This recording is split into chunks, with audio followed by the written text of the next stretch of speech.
Mission Lovers, apa kabar?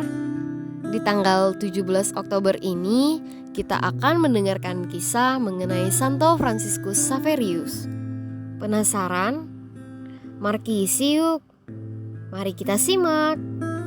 Pada abad ke-16, banyak saksi iman memahami pentingnya mengatasi batas-batas geografis baru untuk membawa Injil ke tempat yang belum dicapainya. Di antaranya juga Santo Fransiskus Xaverius yang mencurahkan seluruh tenaganya untuk menyampaikan pesan yang bangkit kepada orang-orang di timur, mulai dari India hingga Jepang. Menurut martirologi Romawi, Santo Fransiskus Xaverius adalah salah satu sahabat pertama dari Santo Ignatius Loyola. Didorong oleh kekuatan yang kuat untuk menyebarkan Injil, dia dengan semangat mengumumkan Kristus kepada banyak orang di India, Maluku, dan lainnya. Mission Lovers, yuk kita simak bagaimana kisah hidupnya Santo Fransiskus. Santo Fransiskus lahir pada tanggal 7 April 1506 di Kastil Javier di Navarre, di barat laut Spanyol. Pada tahun 1512, ayahnya dijatuhi hukuman yang membuat ia kehilangan harta miliknya karena telah berperang bersama Raja Navarra dalam perang melawan mahkota Kastilia. Ayahnya meninggal karena penyesalan pada tahun 1515.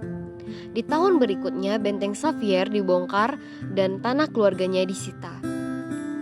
Ibunya adalah seorang ibu yang penuh cinta kepada 4 anak mereka.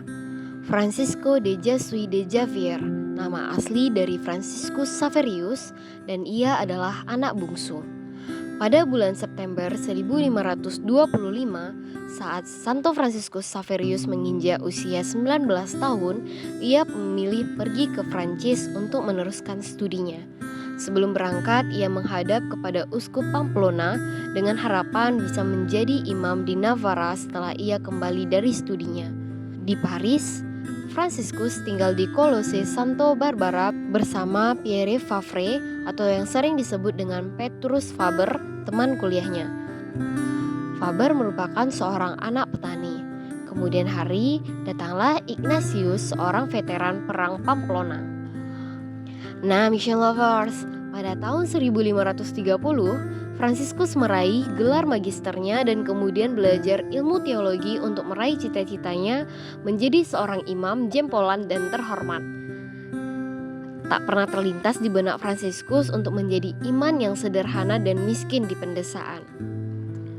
Pada suatu hari, Ignatius, teman kuliah yang giat belajar, berdoa dan berbuat kesalehan, bertanya kepada Fransiskus, apa gunanya manusia memperoleh seluruh dunia jika ia kemudian kehilangan jiwanya? Mendengarkan itu, Fransiskus tersentuh oleh rahmat Allah dan pada gilirannya berpartisipasi dalam latihan rohani di mana ia meminta pengetahuan yang mendalam tentang Tuhan yang menjadi manusia bagi saya untuk mencintainya dengan semangat yang lebih besar dan mengikutinya dengan lebih setia. Mulai sekarang, Santo Fransiskus hanya akan memiliki satu hasrat, yaitu mencintai dan membuat Yesus Kristus dicintai. Mendengarkan itu, segala impian keduniaan Fransiskus runtuh dan mengubah jalan pikirnya untuk mengabdikan hidup dan ilmunya bagi pelayanan kepada Allah dan orang-orang miskin. Pada tanggal 15 Agustus 1534, Fransiskus bersama Ignatius dan 5 teman lainnya mengucapkan kaul untuk hidup murni, miskin, dan berziarah ke Tanah Suci. Peristiwa ini terjadi di Kapel Santa Maria di Montmartre. Pada tanggal 25 Januari 1537, anggota pertama Serikat Yesus bertemu di Venesia. Tetapi karena situasi politik membuat ziarah ke Tanah Suci tidak mungkin, karena memutuskan untuk pergi ke Roma untuk meminta restu Paus Paulus ketiga.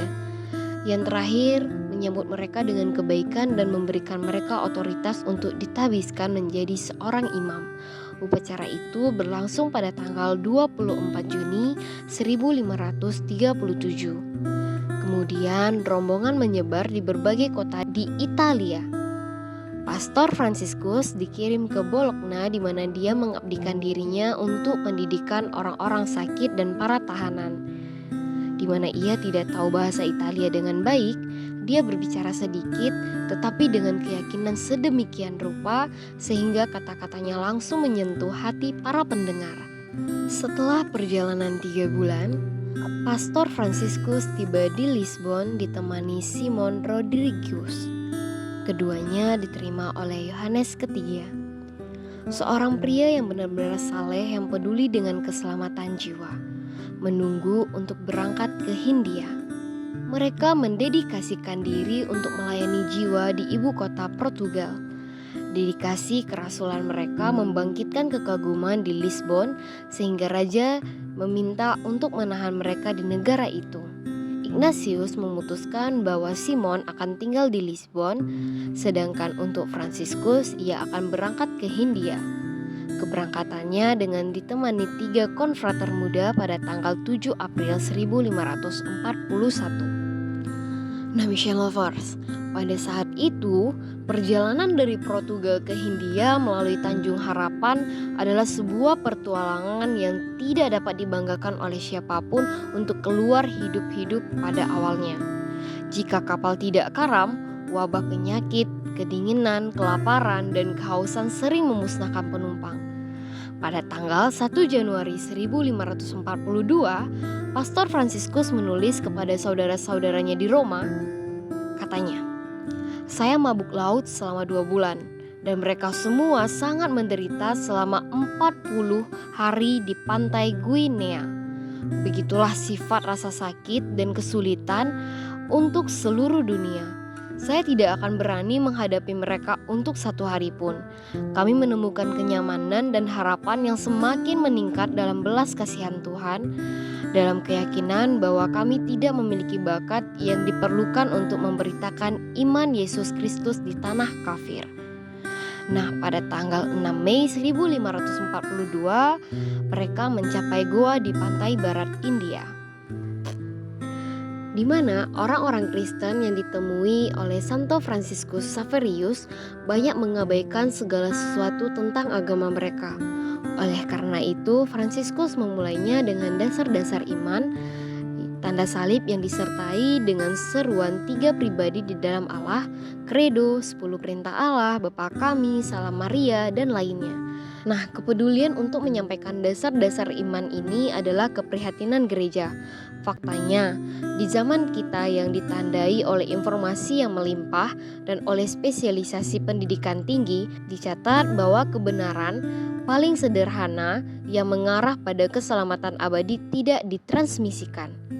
Untuk alasan inilah Bapa Suci Benediktus ke-16 mengumumkan Kompendium Katekismus Gereja Katolik yang untuk singkatnya kejelasan dan integritasnya ditujukan kepada setiap orang yang hidup di dunia yang tersebar dan dengan banyak pesan, ingin mengetahui jalan hidup, kebenaran yang dipercayakan Tuhan kepada gereja putranya.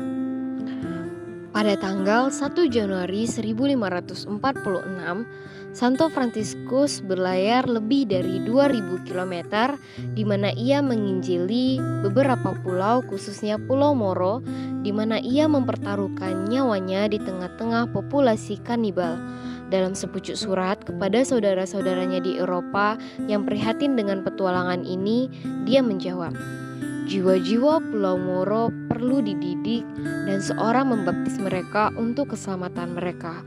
Untuk bagian saya memiliki kewajiban untuk kehilangan kehidupan tubuh untuk menjamin kehidupan jiwa untuk teman-teman saya. Karena itu saya akan pergi ke Pulau Moro untuk membantu orang-orang Kristen secara rohani. Dan saya akan menghadapi bahaya apapun, mempercayakan diri saya kepada Tuhan, dan menempatkan semua harapan saya kepadanya.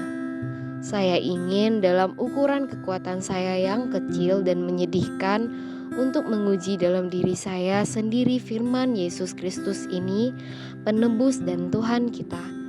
Siapapun yang ingin menyelamatkan hidupnya akan kehilangannya. Tetapi barang siapa kehilangan nyawa karena aku, ia akan mendapatkannya." Itu terdapat dalam Injil Matius bab 16 ayat 25, Mission Lovers. Melihat semangat dari Santo Fransiskus Xaverius yang melakukan hal terbaik untuk mewartakan Injil kepada ribuan jiwa merupakan pelajaran dan teladan bagi generasi kita. Itu mengingatkan kita untuk urgensi dan perlunya misi, sesuai dengan ajaran Yohanes Paulus II, di mana ia mengatakan, percobaan hari ini adalah untuk mereduksi kekristenan menjadi sekedar hikmat manusia, hampir menjadi ilmu tentang kehidupan yang baik di dunia yang sangat sekuler.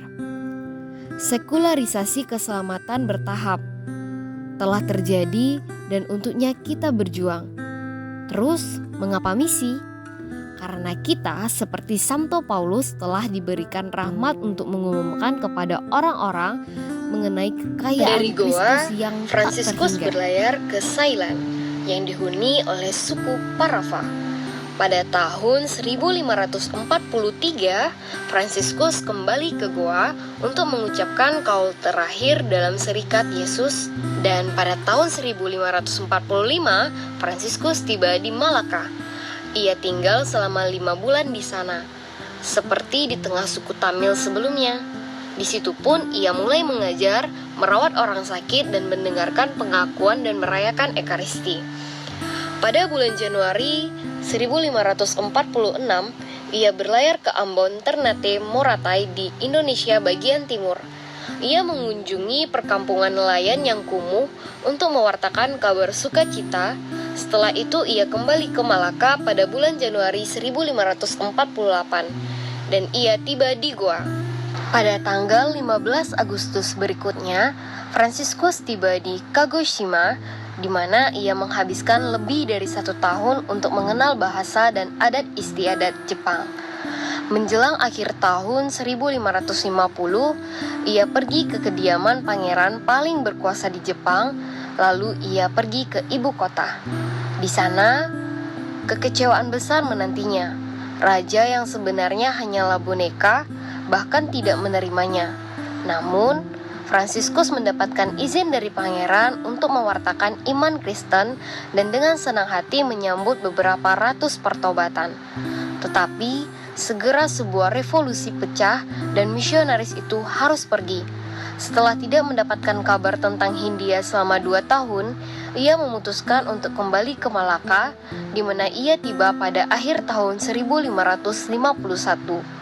Di sana ia menerima surat dari Santo Ignatius yang ditulis lebih dari 2 tahun sebelumnya, mengangkatnya sebagai provinsi dari timur. Itu adalah sebuah misi Serikat Yesus dari kepala Komirin Selatan India ke Jepang. Pada tanggal 17 April 1552, Fransiskus berangkat ke Cina. Perjalanan ini merupakan perjalanan terakhir di dalam hidupnya. Pada awal September 1552, ia mencapai Pulau Sanchan 10 km lepas dari pantai Cina. Beberapa orang Portugis yang singgah kemudian menyambutnya dengan gembira. Mereka membangun gubuk kayu dan kapal kecil. Pada tanggal 21 November, Fransiskus merayakan misa terakhirnya. Saat ia turun dari altar, ia jatuh pingsan. Dia dibawa kembali ke Sancian dan ia menghabiskan hari-hari terakhirnya hidup dalam keadaan setengah tidak sadar.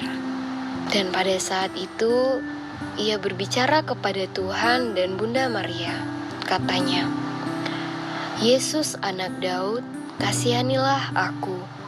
Oh perawan, Bunda Allah, ingatlah aku." Saat ia menyebut nama Tuhan Yesus, Santo Fransiskus pun wafat. Ia wafat pada tanggal 2 Desember tahun 1552 pada saat ia masih berusia 46 tahun.